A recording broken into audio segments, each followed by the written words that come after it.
단 하루 만에 모든 걸 잃을 수도 있다는 걸 그날 처음 알았습니다. 수백억짜리 재산도 수십 명의 직원도 아무 소용이 없었어요. 낯선 거리, 배고픔, 추위, 그리고 단 한 사람의 따뜻한 손길. 내 인생은 그날 완전히 바뀌었습니다. 이 이야기를 들어보시겠습니까? 구독과 좋아요 눌러주세요. 그날은 해외 출장 마지막 날이었습니다. 동남아의 한 도시, 계약을 성공시킨 뒤 기분 좋게 호텔로 돌아가던 길이었죠. 명품 시계를 차고 맞춤 정장을 입은 채 거리를 걷고 있었습니다. 그때까지만 해도 세상이 내 편인 줄 알았어요. 돈만 있으면 뭐든 할 수 있다. 그게 제가 살아온 방식이었습니다. 하지만 그 자신감은 단 몇 분 만에 산산조각 났죠. 어두운 골목길, 갑자기 나타난 두 명의 남자. 손에는 칼이 번쩍였습니다. 가방 내놔. 순간 머리가 하얘졌습니다.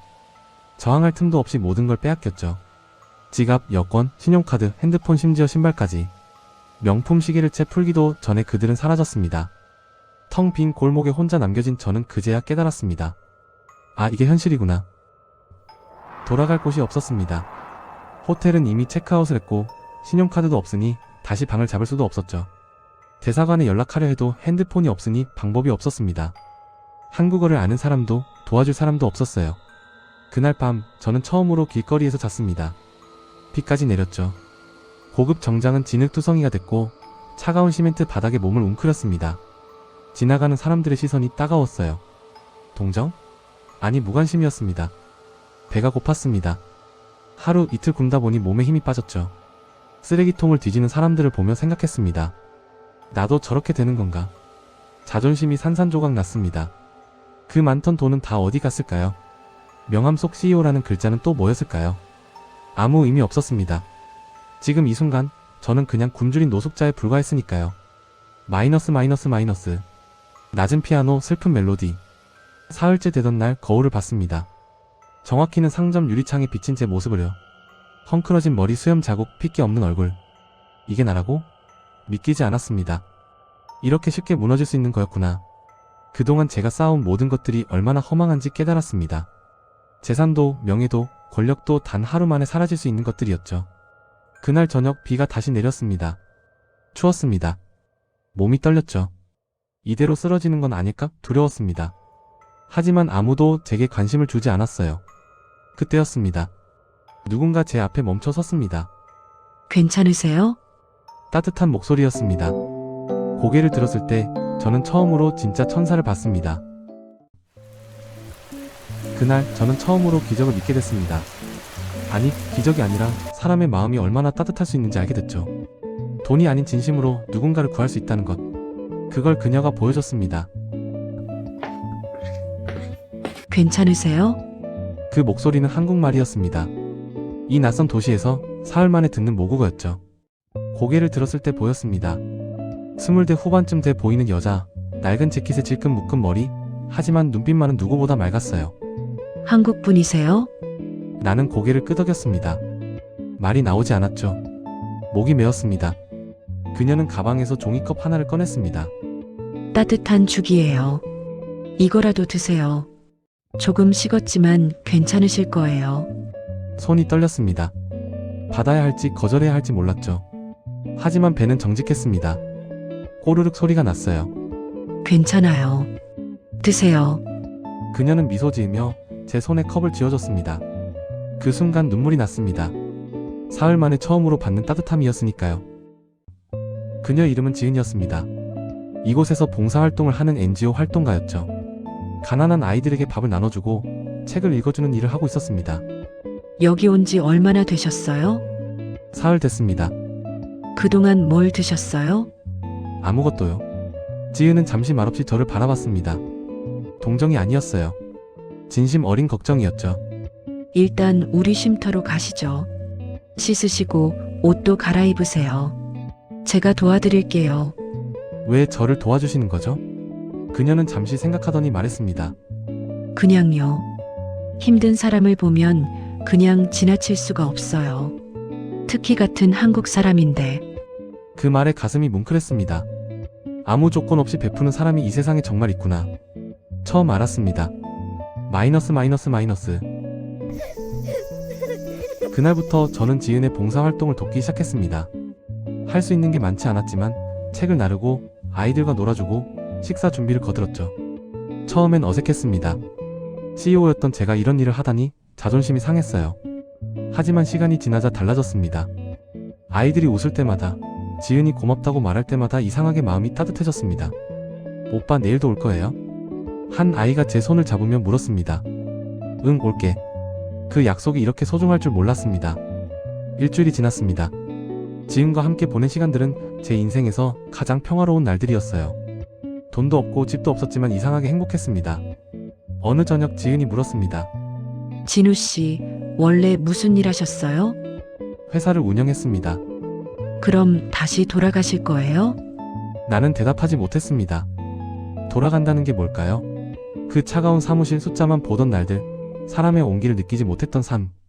그게 정말 제 자리였을까요? 모르겠어요. 여기가 더 편한 것 같아서요. 지은은 조용히 미소 지었습니다. 그럼 여기 더 계세요. 우리 도움이 필요한 사람이에요. 그 말이 얼마나 위로가 됐는지 모릅니다. 하지만 행복은 오래가지 않았습니다. 대사관에서 연락이 왔죠. 임시 여권이 나왔고 귀국 비행기 표도 준비됐다고 했습니다. 떠나셔야 하는군요. 지은의 목소리가 떨렸습니다. 네, 언제요? 뭐래요? 침묵이 흘렀습니다. 할 말이 너무 많았지만 아무 말도 나오지 않았어요. 그날 밤 저는 결심했습니다. 이대로 떠나야겠다고. 초라한 모습으로 그녀 곁에 남고 싶지 않았으니까요.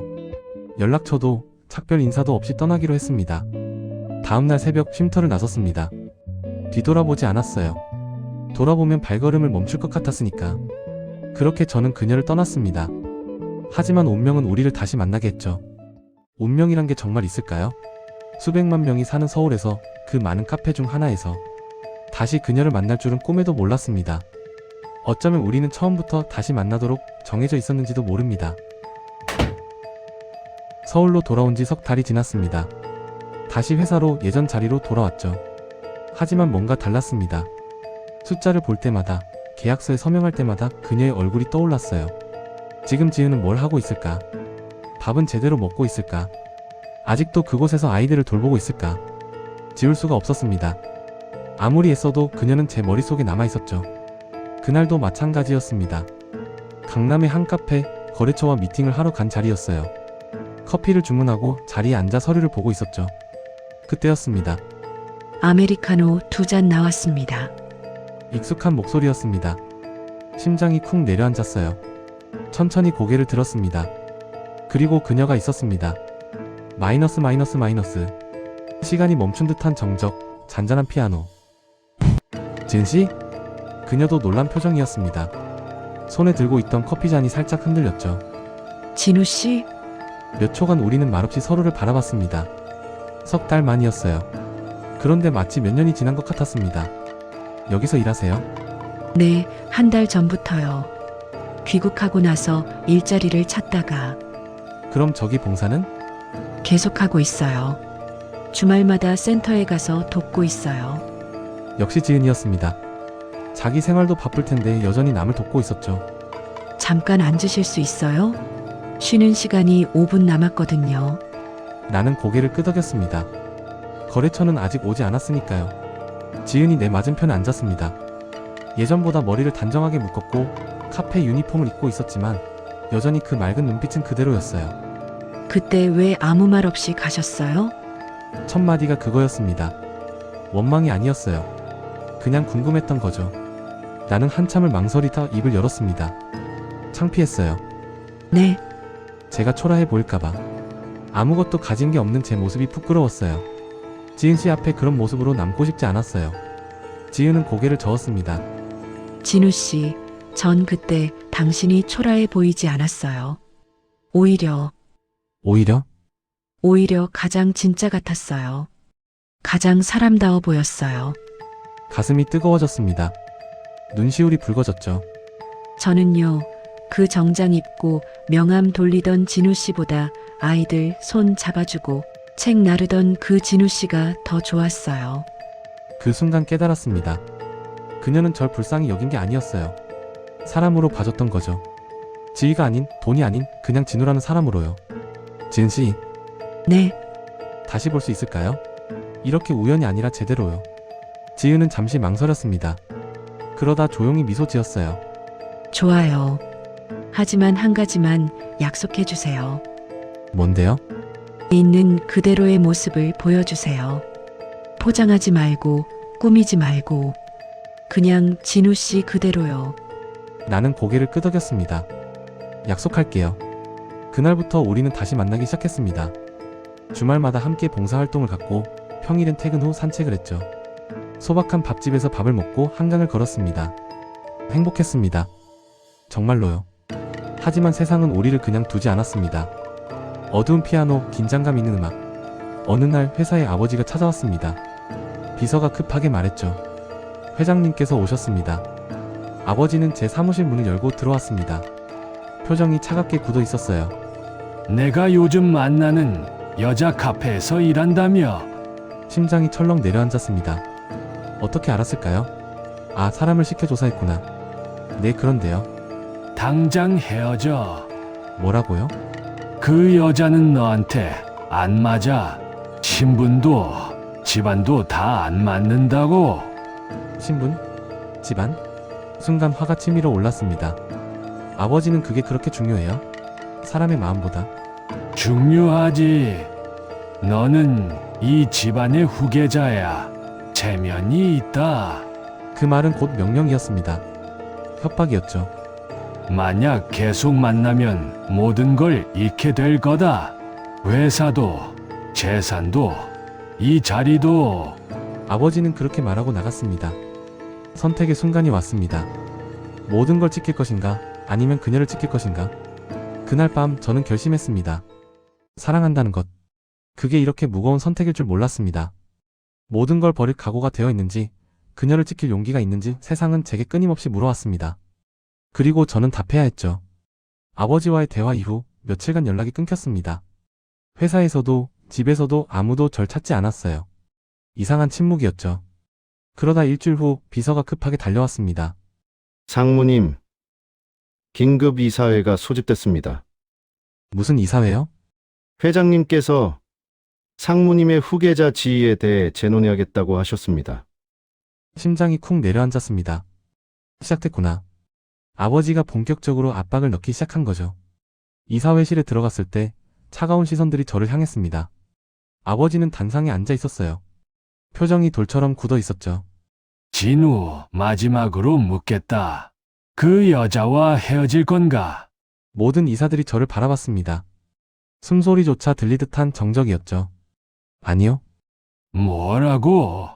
헤어지지 않겠습니다. 아버지의 주먹이 테이블을 내리쳤습니다. 좋다. 그럼 당장 이 자리에서 물러나라. 후계자 지위도 상무 직함도 모두 반납해. 그 순간 깨달았습니다. 이건 협박이 아니라 선택이었어요. 재산을 택할 것인가, 사랑을 택할 것인가.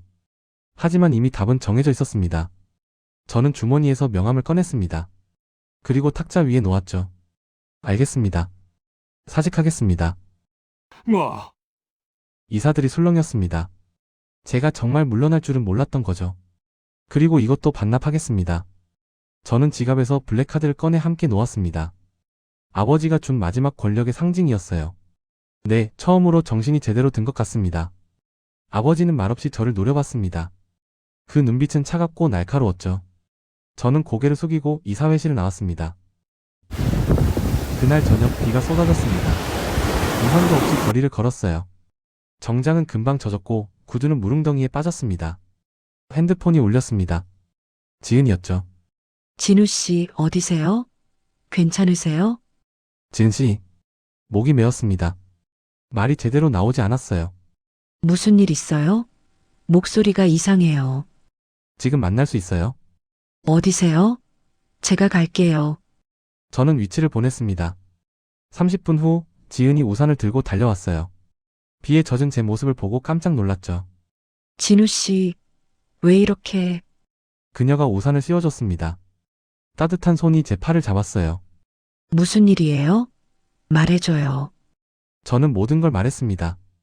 아버지의 반대, 이사회 사직, 그리고 선택. 지은은 말없이 듣고 있었죠. 다 말하자 지은의 눈에 눈물이 고였습니다.